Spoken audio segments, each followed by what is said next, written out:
¿Qué tal? Buenos días con todos. Hoy día voy a desarrollar el examen parcial de seminario de tesis.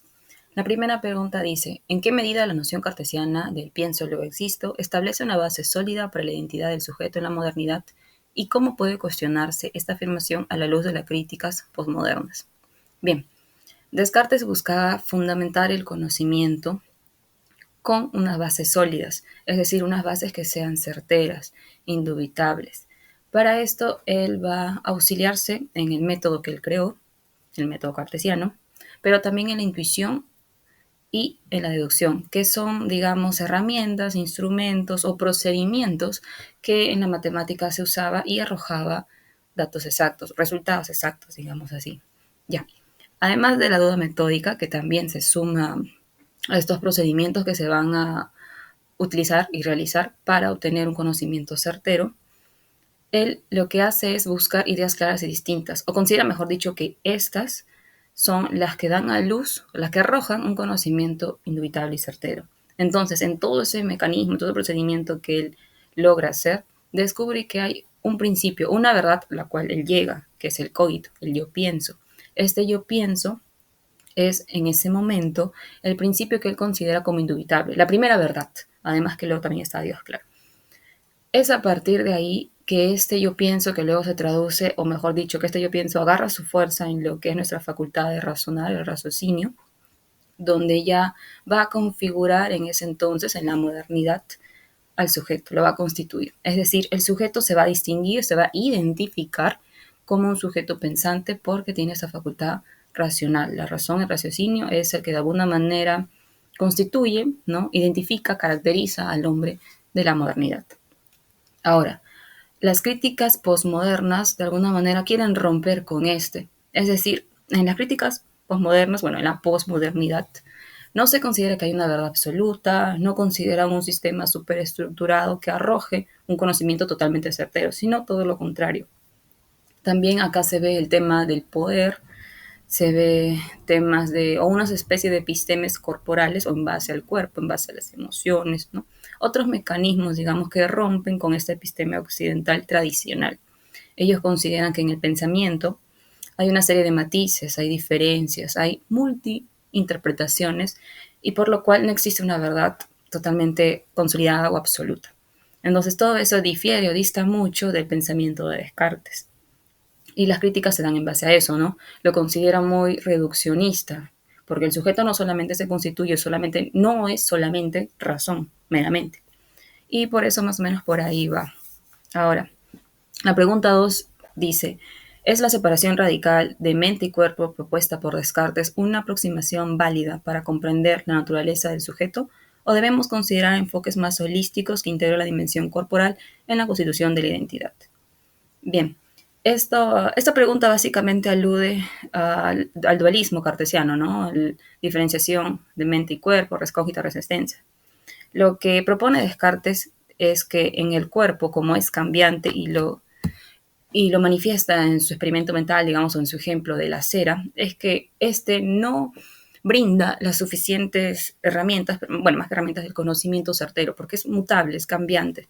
En cambio, el cogito, el raciocinio, el pensar, como me es intrínseco a mí, y también uniendo un poco la primera pregunta, no me puedo desligar de este es inherente y constituye por eso al sujeto, o se le puede identificar por este. Entonces, esta identidad o identificación que acá como preguntan en el examen, de alguna manera se puede traducir también, ¿no? En el programa cartesiano como el yo, cómo este yo me identifica, cómo este yo me representa. Bueno, según Descartes, mediante mis res cogito, o el cogito o simplemente la razón. Entonces, ¿cómo comprender la naturaleza del sujeto? Básicamente, en Descartes se comprende su naturaleza con el cogito, con el pensar, porque este va a ser sólido, a diferencia de lo que te puede brindar, ofrecer los sentidos, el cuerpo, incluso también la imaginación, ¿no? De alguna manera. Ahora, ¿cómo debemos considerar sus enfoques? Dice, de una manera más holística, ¿no? Tomando en cuenta la dimensión corporal. Pues sí, ¿no? Una visión más integral sería de alguna manera lo que proponen, ¿no? Los posmodernos, o bueno, otras críticas también que, por ejemplo, hace Vico a Descartes y muchos de sus detractores, ¿no? Que ha tenido Descartes a lo largo del tiempo. Pero sí, una visión más holística, y también Damasio, dando a colación esto, ¿no? También Damasio, que en su obra El error de Descartes considera que este no toma en cuenta o desvirtúa las emociones y los sentimientos. Y esta también es un elemento clave, ya sea para tomar decisiones o simplemente para accionar en los humanos. Entonces, en ese sentido, una visión holística sería eso, ¿no? Tomar en cuenta a las emociones, a los sentimientos. La tercera pregunta señala, ¿en qué medida Descartes contribuyó a la consolidación de una visión antropocéntrica del mundo y cómo estas ideas han influido en la relación contemporánea entre el ser humano y la naturaleza?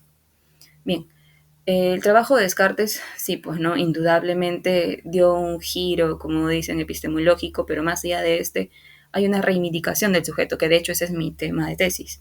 Lo reivindica a través de otorgarle otra vez, digamos así, otorgarle otra vez en términos laxos, porque anteriormente en la etapa medieval se tenía en cuenta, además, claro, de una visión teocéntrica, no se consideraba que el hombre, el sujeto, pueda conocer fidedignamente, digamos, o simplemente se relegaba esta capacidad.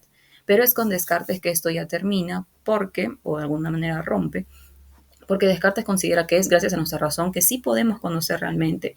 Y obviamente como podemos conocer realmente también podemos hablar de esto en nuestros discursos, ¿no? Y también tratando un poco a colación esto, en este discurso que, bueno, es una famosa frase, pienso, luego existo, este pienso está en primera persona.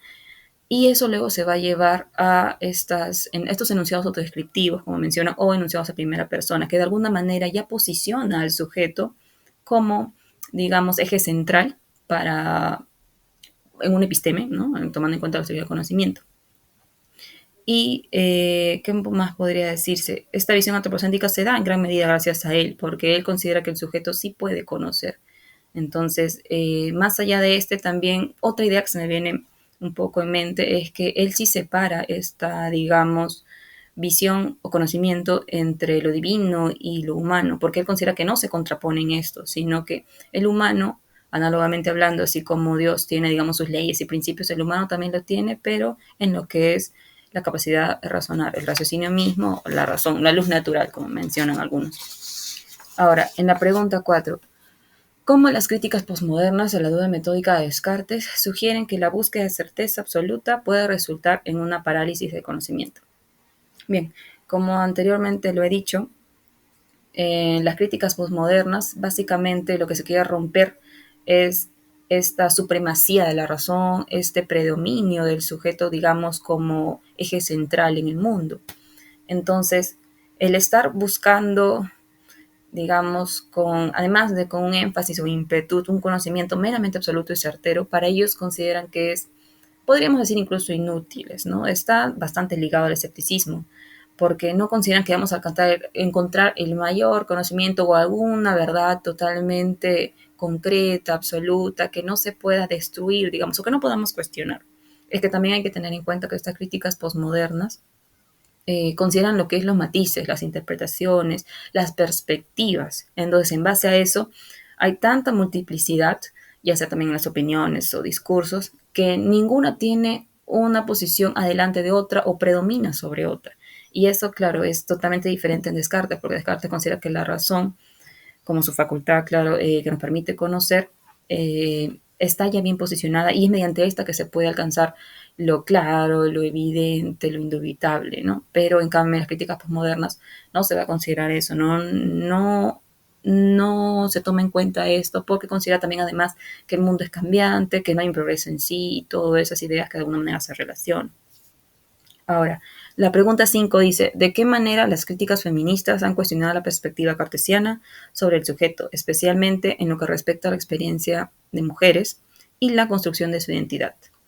Bien, más allá de dónde esté situado el feminismo, ya sea, digamos, en su origen o en su desarrollo, estas críticas feministas están de alguna manera muy relacionadas o muy emparentadas con lo que es la experiencia. Es decir, esta construcción de mi identidad se ha dado, además de mi dimensión corporal, ¿no? De mi anatomía, en base a las experiencias y las acciones que se han estado desarrollando a lo largo del tiempo. Y de alguna manera eso, aunque no sea, digamos, totalmente concreto, se ha formado esa identidad de mujer. La mujer es la que tiene que hacer las labores de la casa, la mujer es la que tiene que estar en la casa, cuidar a los hijos, ser madre y etc. En la segunda parte voy a dar una mayor exploración y énfasis en esto.